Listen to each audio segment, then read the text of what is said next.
राज्यातल्या भाजपच्या 20 उमेदवारांची यादी जरी जाहीर झालेली असली तरी मात्र महायुतीच्या जागा वाटपाचा फॉर्म्युला जो आहे किंवा जी यादी आहे फायनल ती अद्याप जाहीर झालेली नाहीये। अशातच महायुतीच्या काही जागाबाबतचा पेच अद्याप निर्माण झालेला आहे।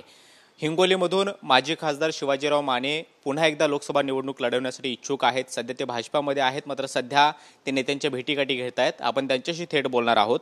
सर, तुम्ही माजी खासदार राहिलेले आहात आणि आता पुन्हा एकदा या लोकसभेला निवडणूक लढवण्याची इच्छा बाळगताय, नेत्यांच्या भेटीगाठी घेताय। नेमकं कशा प्रकारच्या भेटीगाठी आहेत आणि तुम्हाला कशा पद्धतीची चर्चा मोठ्या वरिष्ठ नेत्यांशी करताना आपल्याला पाहायला मिळते? मी हिंगोली लोकसभेचं प्रतिनिधित्व हे 2 वेळेस केलेलं आहे आणि या संपूर्ण क्षेत्राचा मला अनुभव आहे।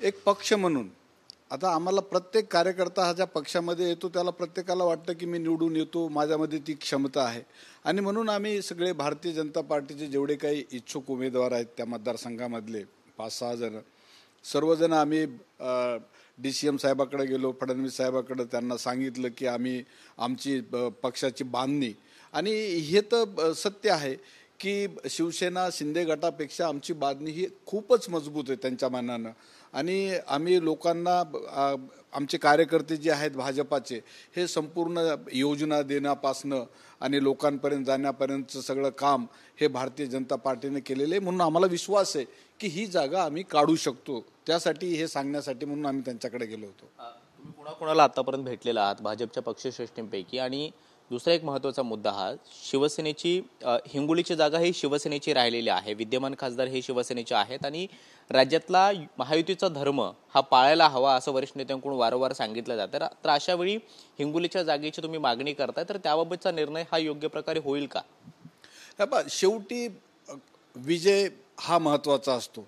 एक खासदार हा आपल्या पक्षाच्या दृष्टीनं महत्त्वाचा असतो आणि म्हणून ज्याच्यामध्ये इलेक्टिव्ह मेरिट आहे त्या इलेक्टिव्ह मेरिट असणाऱ्या उमेदवारालाच उमेदवारी मिळाली पाहिजेत असं हे आम्ही वारंवार आमच्या पक्षाला आम्ही त्यांच्या निदर्शनास आणून दिलेलं आहे आणि ते मेरिट्स आमच्यामध्ये कसं आहे, कशा पद्धतीनं आहे हेही आम्ही त्यांना सांगितलेलं आहे। आता तुम्ही म्हणता युतीचा धर्म पाळायला पाहिजेत, निश्चित आहे युतीचा धर्म पाळायला पाहिजे। तिथं ज्या ठिकाणी भाजपचे आहेत तिथं शिवसेनेने सपोर्ट, आम्हाला काम तर शेवटी करावंच लागणार आहे शिवसेनेचं आणि मागच्याही वेळेस केवळ आणि केवळ भाजपाच्या ताकदीवरती ती सीट मागची निघालेली आहे।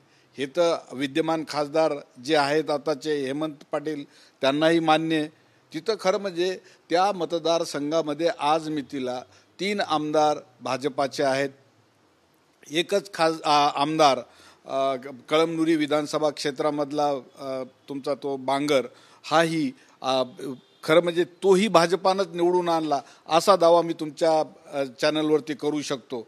आणि एक जो आहे हा वसमतचा, म्हणजे एकंदरीत जर पाहिलं तर तिथं भाजपाची फार मोठी ताकद आहे, हेच मला तुमच्या चॅनलच्या माध्यमातून सांगायचं आहे। इलेक्टिव्ह मेरिटबद्दल तुम्ही आता बोललात, सध्याचे विद्यमान खासदारांबाबत तशी जनतेमध्ये नाराजी आहे का किंवा तशा पद्धतीचं वातावरण आहे का? या आधारे तुम्ही हा दावा करताय का? नाराजीबद्दल मी म्हणूच नाही, खरं म्हणजे ते आमचे कलिग्ज आहेत, आम्ही म्हणू नाही की आणि त्यांच्या उणिवा दाखवून आम्ही तिकीट मागणं किंवा उमेदवारी मागणं हे चुकीचं आहे। परंतु ज्याच्यामध्ये इलेक्टिव्ह मेरिट आहेत आणि प्रत्येकाची काम करण्याची पद्धत वेगवेगळी असते।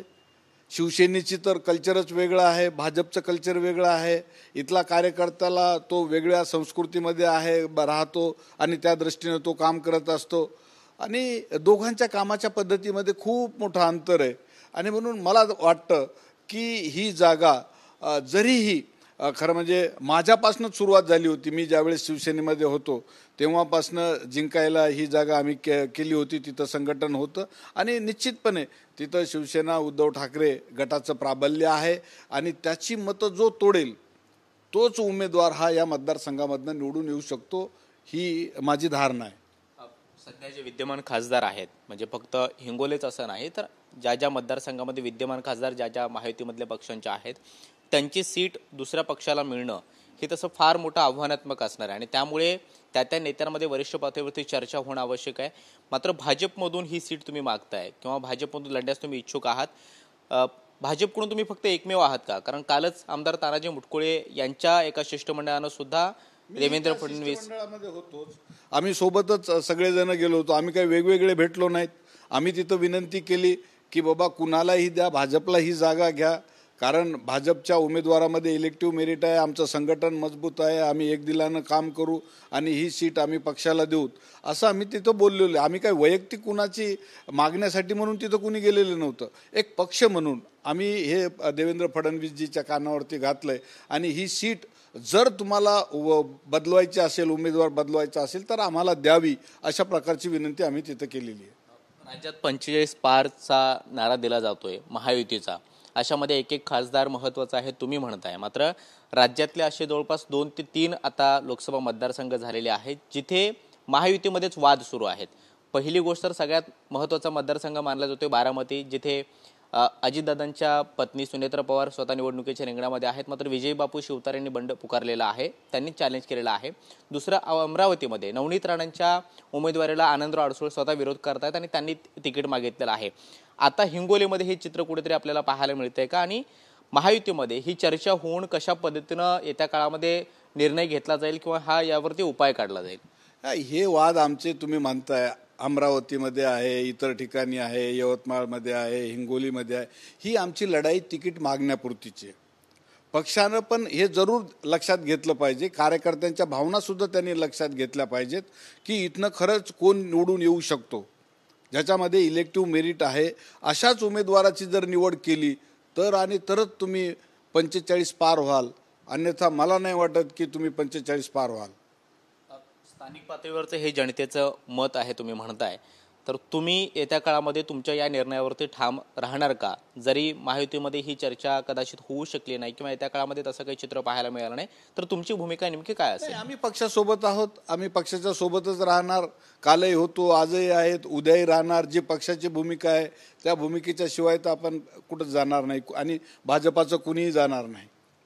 सर, तुम्ही आत्तापर्यंतच्या राजकारणामध्ये जर पाहिलं तर काँग्रेस, राष्ट्रवादी, शिवसेना आणि आता भाजप सगळ्या पक्षामध्ये तुम्ही काम केलेलं आहे, सगळ्या पक्षांतला तिथला स्थानिक पातळीवरचा अंदाज तुम्हाला आहे, तर भाजपचं पारडं त्या मतदारसंघामध्ये खरोखर इतकं जड आहे का ज्याद्वारे तुम्ही हे दावा करताय? नाही, मी सांगतोय ना तुम्हाला, या मतदारसंघामध्ये आज मितीला 3 आमदार भाजपाचे आहेत आणि इतर जे संघटन आहे, आमचं लोकल ज्या बॉडीज आहेत त्याच्यावरती आमचं वर्चस्व त्या ठिकाणी आहे ना.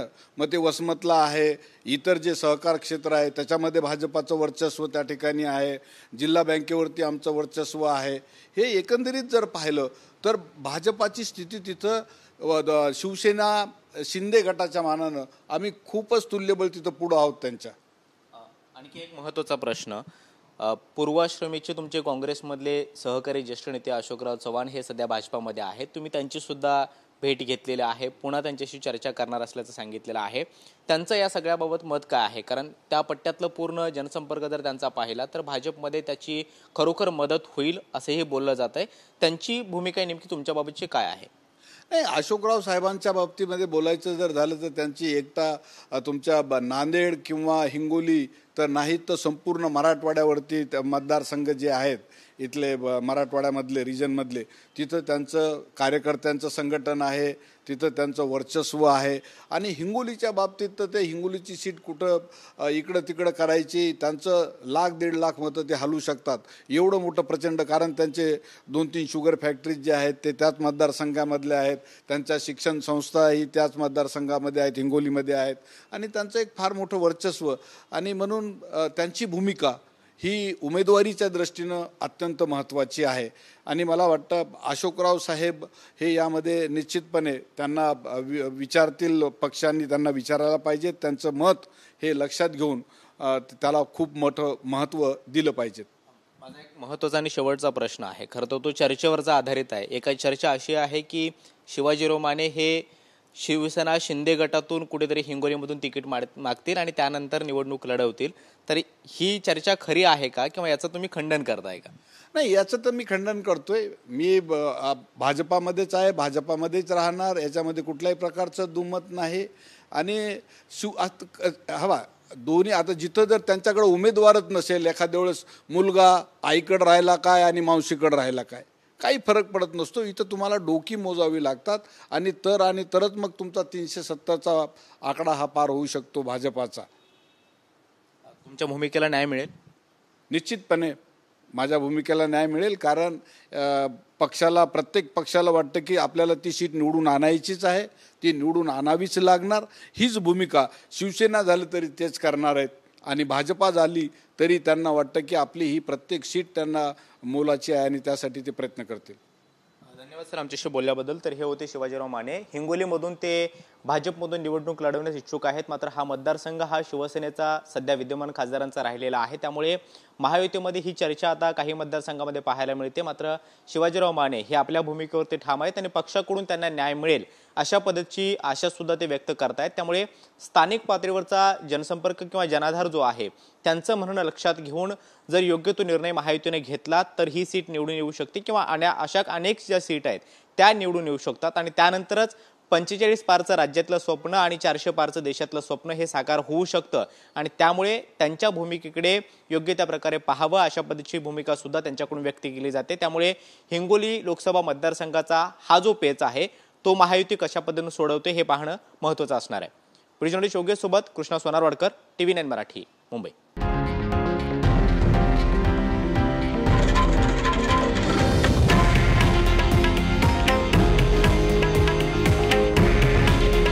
हे आहे देशातील नंबर 1 न्यूज नेटवर्क आणि आपण पाहत आहात TV9 मराठी. काळजी तुमची, हित महाराष्ट्राचं.